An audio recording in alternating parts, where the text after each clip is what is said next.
Hi ಎಲ್ರಿಗೂ ನಮಸ್ಕಾರ ಸ್ನೇಹಿತರೆ. ಈ ವಾರ ಬಿಗ್ ಬಾಸ್ ಮನೆಯಲ್ಲಿ ಗಿಲ್ಲಿ ಯಾರನ್ನು ನಾಮಿನೇಟ್ ಮಾಡಿದ್ದಾರೆ ಅಂತ ಹೇಳ್ತೀನಿ ಬನ್ನಿ. ಮೊದಲಿಗೆ ಬಿಗ್ ಬಾಸ್ ರವರು ಮನೆಯ ಸದಸ್ಯರಿಗೆ ಒಂದು ಚಟುವಟಿಕೆ ಕೊಡುತ್ತಾರೆ.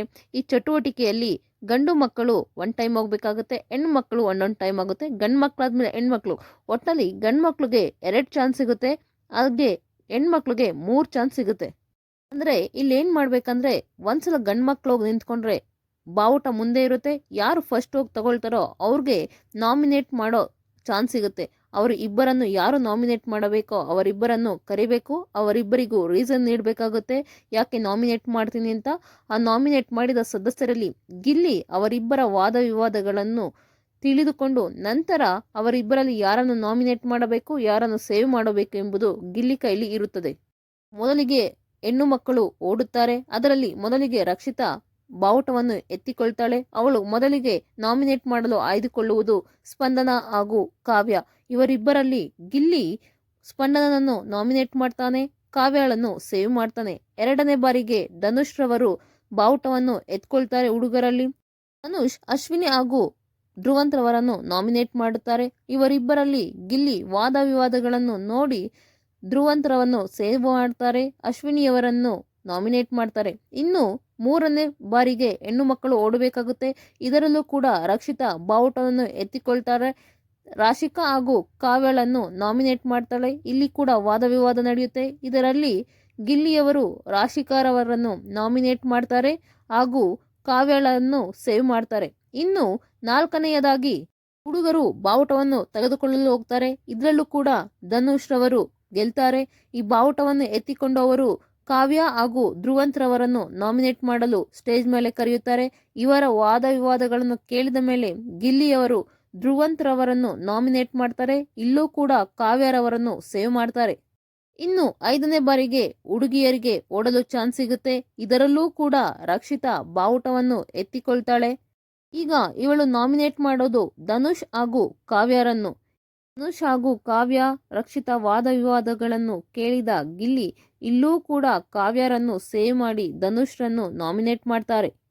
ಇಲ್ಲೂ ಒಟ್ಟು ಹುಡುಗಿಯರಿಗೆ 3 ಚಾನ್ಸ್ ಸಿಗುತ್ತೆ ಓಡಲು, ಹಾಗೆ ಹುಡುಗರಿಗೆ 2 ಚಾನ್ಸ್ ಸಿಗುತ್ತೆ. ಯಾಕಂದ್ರೆ ಹುಡುಗರಲ್ಲಿ ಇದ್ದದ್ದು 3 ಜನ, ಹುಡುಗಿಯರಲ್ಲಿ ಒಟ್ಟು ಇದ್ದದ್ದು 4 ಜನ. ಅಶ್ವಿನಿಯವರು ನಾಮಿನೇಟ್ ಮಾಡುವ ಪವರನ್ನು ಕಳ್ಕೊಂಡಿದ್ರು. ಹಾಗಾಗಿ ಹುಡುಗಿಯರಿಗೆ 4 ಜನ ಇದ್ದ ಕಾರಣ 3 ಚಾನ್ಸ್ ಸಿಕ್ಕಿದೆ, ಹುಡುಗರು 3 ಜನ ಇದ್ದ ಕಾರಣ 2 ಚಾನ್ಸ್ ಸಿಕ್ಕಿದೆ ಅಂತಲೇ ಹೇಳ್ಬೋದು. ಒಟ್ಟು 5 ಚಾನ್ಸ್ ಸಿಕ್ಕಿದೆ. ಈ 5 ಚಾನ್ಸಲ್ಲಿ ರಾಶಿಕಾ, ಸ್ಪಂದನ, ಧನುಷ್, ಧ್ರುವಂತ್, ಅಶ್ವಿನಿ ಒಟ್ಟು 5 ಜನ ನಾಮಿನೇಟ್ ಆಗಿದ್ದಾರೆ ಅಂತಲೇ ಹೇಳ್ಬೋದು.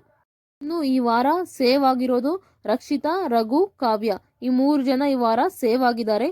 ಹಾಗೆಯೇ ಈ ನಾಮಿನೇಷನ್ ಟೈಮಲ್ಲಿ ಸ್ಪಂದನ ಹಾಗೂ ರಕ್ಷಿತಾಗೆ ಜಗಳ ಆಗಿದೆ ಅಂತಲೇ ಹೇಳ್ಬೋದು. ದೊಡ್ಡದಾಗೆ ಜಗಳ ಆಗಿದೆ. ಇದಕ್ಕೆ ಕಾರಣ ಏನು ಅಂತ ಫಸ್ಟ್ ಹೇಳ್ಬಿಡ್ತೀನಿ. ಈಗ ರಕ್ಷಿತಾಗೆ 3ನೇ ಟೈಮು ಬಾವುಟ ಸಿಗುತ್ತೆ. ಅವಳು ಇಬ್ಬರನ್ನ ನಾಮಿನೇಟ್ ಮಾಡಬೇಕಾಗುತ್ತೆ. ಕಾವ್ಯ ಹಾಗೂ ಧನುಷ್ನ ನಾಮಿನೇಟ್ ಮಾಡಲು ಕರೆಯುತ್ತಾಳೆ. ಆ ಟೈಮಲ್ಲಿ ಕಾವ್ಯ ಹಾಗೂ ರಕ್ಷಿತಾಗೆ ವಾದ ವಿವಾದ ಆಗ್ತಾ ಇರುತ್ತೆ. ಈ ಟೈಮಲ್ಲಿ ಅವಳು ಸುಮ್ಮನೆ ಆಲ್ರೆಡಿ ನಾಮಿನೇಟ್ ಆಗಿ ಕೂತಿರ್ತಾಳೆ ಸ್ಪಂದನ. ಈ ರಕ್ಷಿತಾ ಇದ್ದಕ್ಕಿದ್ದಕ್ಕೆ ಉದಾಹರಣೆ ಕೊಡಕ್ಕೆ ಹೋಗಿ ಮಾಳು ಅಣ್ಣ ಸ್ಪಂದನಗಿಂತ ವ್ಯಕ್ತಿತ್ವದಲ್ಲಿ ಬೆಟರ್ ಅಂತ ಹೇಳ್ತಾಳೆ. ಇದು ಸ್ಪಂದನಗೆ ತಡ್ಕೊಳಕ್ಕಾಗೋದಿಲ್ಲ. ಸ್ಪಂದನ ಹೇಳ್ತಾಳೆ, ನೀನು ಬೇರೆಯವ್ರನ್ನ ಪೋಟ್ರೆ ಮಾಡೋದು ಆಡೋದು ಇದೇ ರೀತಿ ಬಂದ್ಬಿಟ್ಟು ಇಷ್ಟು ದಿನ ಅಂತ ರಕ್ಷಿತಾಗೆ ಸ್ಪಂದನ ಹೇಳಿದಾಗ ರಕ್ಷಿತಾ ಹೇಳ್ತಾಳೆ, ನನ್ನ ಅಭಿಪ್ರಾಯನ ಪ್ರಶ್ನೆ ಮಾಡೋ ಅಧಿಕಾರ ನಿನಗಿಲ್ಲ, ನನ್ನ ಅಭಿಪ್ರಾಯನ ನೀನು ಪ್ರಶ್ನೆ ಮಾಡೋ ಹಾಗಿಲ್ಲ ಅಂತ ಹೇಳ್ತಾಳೆ. ಅದಕ್ಕೆ ಸ್ಪಂದನ, ನಿನ್ನ ಅಭಿಪ್ರಾಯ ನೀನು ಹೆಂಗೆ ಹೇಳ್ತೀಯೋ ಅದೇ ರೀತಿ ನನ್ನ ಅಭಿಪ್ರಾಯ ನಾನು ಹೇಳ್ತೀನಿ ಕೇಳು ಅಂತ ಸ್ಪಂದನ ರಕ್ಷಿತಾಗೆ ಟಕ್ಕರ್ ಕೊಡ್ತಾರೆ. ಇಲ್ಲಿ ಪ್ರಾಬ್ಲಮ್ ಏನಾಗಿದೆ ಅಂದರೆ ರಕ್ಷಿತಾ ಅವಳ ಅಭಿಪ್ರಾಯ ಹೇಳ್ತಾಳೆ, ಬಟ್ ಬೇರೆ ಹೇಳ್ಬೇಕಾದ್ರೆ ಓಡೋಗ್ಬಿಡ್ತಾಳೆ. ಬರೀ ಇದೇ ಪ್ರಾಬ್ಲಮ್ ಆಗಿರೋದು ಅವಳು ಇಷ್ಟಿನ. ಸರಿಯಾಗಿ ನಾಮಿನೇಷನ್ಗೂ ಕೂಡ ರೀಸನ್ ಕೊಡಲ್ಲ ಅವಳು. ಏನಾರ ಕೇಳಕ್ಕೆ ಹೋದ್ರೆ ನನ್ನ ರೀಸನ್ ಹಾಗೆ ಹೀಗೆ ಅಂತ ಹೇಳ್ಬಿಟ್ಟು ಸುಮ್ಮನಾಗ್ಬಿಡ್ತಾಳೆ. ಸ್ಪಂದನ ಹೇಳ್ತಾ ಇದ್ದಾಳೆ, ಮಾಳು ಅಣ್ಣ ಮನೆಗೆ ಹೋಗೋದಕ್ಕೆ ನೀನೇ ಕಾರಣ. ಮಾಳು ಅಣ್ಣ ಏನಾರ ಮಾತಾಡಕ್ಕೆ ಬಂದಾಗ ಅವ್ರನ್ನ ಸ್ಟಾಪ್ ಮಾಡಿ ನೀನು ಮಾತಾಡ್ತಿದ್ದೆ. ಸೊ ಅದಕ್ಕಾಗಿ ಮಾಳು ಅಣ್ಣ ಈಗ ಮನೆಗೆ ಹೋಗಿರೋದ ಕಾರಣ ನೀನೇ ಅಂತ ರಕ್ಷಿತಾ ಮೇಲೆ ಹೇಳ್ತಿದ್ದಾಳೆ. ಈಗ ಸ್ಪಂದನ ಹೇಳ್ತಾ ಇದ್ದಾಳೆ, ನಾನು ಬೇರೆಯವ್ರನ್ನ ಇನ್ನೊಂದು ಥರ ಪೋರ್ಟ್ರೇ ಮಾಡಿ ಇಲ್ಲಿ ಆಡೋದಕ್ಕಿಂತ ಮನೆಗೆ ಹೋದ್ರೆ ಐ ಆಮ್ ಸೋ ಹ್ಯಾಪಿ ಅಂತ ಹೇಳ್ತಿದ್ದಾಳೆ. ಇಲ್ಲಿ ಸ್ಪಂದನ ಹೇಳ್ತಿರೋದೇನೆಂದರೆ, ನೀನು ಬೇರೆಯವ್ರನ್ನ ಕೆಟ್ಟದಾಗಿ ಪೋರ್ಟ್ರೇ ಮಾಡಿ ಜನಗಳ ದೃಷ್ಟಿಲಿ ಅವ್ರನ್ನ ಕೆಟ್ಟವ್ರನ್ನಾಗಿ ಮಾಡೋದಕ್ಕೆ ನೋಡ್ತೀಯ ಅಂತ ಹೇಳ್ತಿದ್ದಾಳೆ. ನನ್ನ ಪ್ರಕಾರ ಇಷ್ಟು ದಿನ ರಕ್ಷಿತಾ ಯಾವತ್ತೂ ಆ ಥರ ಬೇರೆಯವ್ರನ್ನ ಕೆಟ್ಟ ರೀತಿಲಿ ಪೋರ್ಟ್ರೇ ಮಾಡೇ ಇಲ್ಲ.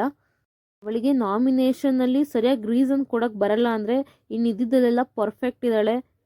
ಇವರು ಇಷ್ಟೆಲ್ಲ ಮಾತಾಡೋರು ನಾಮಿನೇಷನ್ ಮಾಡೋಕ್ಕೆ 3 ಚಾನ್ಸ್ ಸಿಕ್ತಾಗೂ ಒಬ್ಬರು ಕೂಡ ಒಂದು ಬಾವುಟ ಎತ್ಕೊಳ್ಳೋಕ್ಕಾಗಿಲ್ಲ ಹುಡುಗಿರಿಗೆ. 3 ಸಲ ಕೂಡ ರಕ್ಷಿತನೇ ಎತ್ಕೊಂಡಿದ್ದಾಳೆ. ಇವಳು ಈ ಥರ ನಾಮಿನೇಷನ್ಗೆ ಈ ಥರ ರೀಸನ್ ಕೊಡ್ತಿದ್ದಾಳಲ್ಲ, ಅದಕ್ಕಾರು ಇವ್ರು ಟಕ್ಕರ್ ಕೊಡೋಕ್ಕಾದ್ರೂ ಒಂದ್ಸಲನಾರ ಬಾವುಟ ಎತ್ಕೊಂಡು ರಕ್ಷಿತನ ನಾಮಿನೇಷನ್ಗೆ ಇಳಿಸಿದ್ರೆ ಅವಾಗ ಮಾತಾಡ್ಬೋದಾಗಿತ್ತು ಇವ್ರು ಏನಾದರೂ. ಬಟ್ ಇವ್ರು ಒಂದ್ಸಲ ಕೂಡ 3 ಜನ ಹುಡುಗಿರಿದ್ದಾರೆ, ಒಬ್ಬರೂ ಬಾವುಟ ಎತ್ಕೊಂಡಿಲ್ಲ, ರಕ್ಷಿತಾ ಒಬ್ಳು ಎತ್ಕೊಂಡಿದ್ದಾಳೆ. ರಕ್ಷಿತಾ ಮನೆ ಕೆಲಸದಲ್ಲಿ ಪರ್ಫೆಕ್ಟ್ ಇದ್ದಾಳೆ, ಆಟ ಅಂದರೆ ಸೂಪರ್ ಪರ್ಫೆಕ್ಟ್ ಇದ್ದಾಳೆ. ಬಟ್ ನಾಮಿನೇಷನಲ್ಲಿ ರೀಸನಲ್ಲಿ ಸ್ವಲ್ಪ ಕಳಪೆ ಅಂತಲೇ ಹೇಳ್ಬೋದು. ನಿಮ್ಮ ಪ್ರಕಾರ ನಿನ್ನೆ ಗಿಲ್ಲಿ ನಾಮಿನೇಷನ್ ಮಾಡಿದ್ರಲ್ಲಿ ಸರಿ ಇತ್ತಾ ಅಥವಾ ತಪ್ಪಿತ್ತಾ ಅಂತ ದಯವಿಟ್ಟು ಕಮೆಂಟ್ ಬಾಕ್ಸಲ್ಲಿ ಕಮೆಂಟ್ ಮಾಡಿ. ಹಾಗೆ ಈ ವಿಷಯದಲ್ಲಿ ಮಾಳು ಹೋಗಲು ರಕ್ಷಿತಾ ಕಾರಣನಾ ಇಲ್ವಾ ಅಂತ ದಯವಿಟ್ಟು ಕಮೆಂಟ್ ಬಾಕ್ಸಲ್ಲಿ ಕಮೆಂಟ್ ಮಾಡಿ. ಪೂರ್ತಿ ವಿಡಿಯೋ ನೋಡಿದ್ದಕ್ಕಾಗಿ ಧನ್ಯವಾದಗಳು. ಹಾಗೆ ಸಬ್ಸ್ಕ್ರೈಬ್ ಮಾಡೋದನ್ನ ಮರಿಬೇಡಿ. Thank you.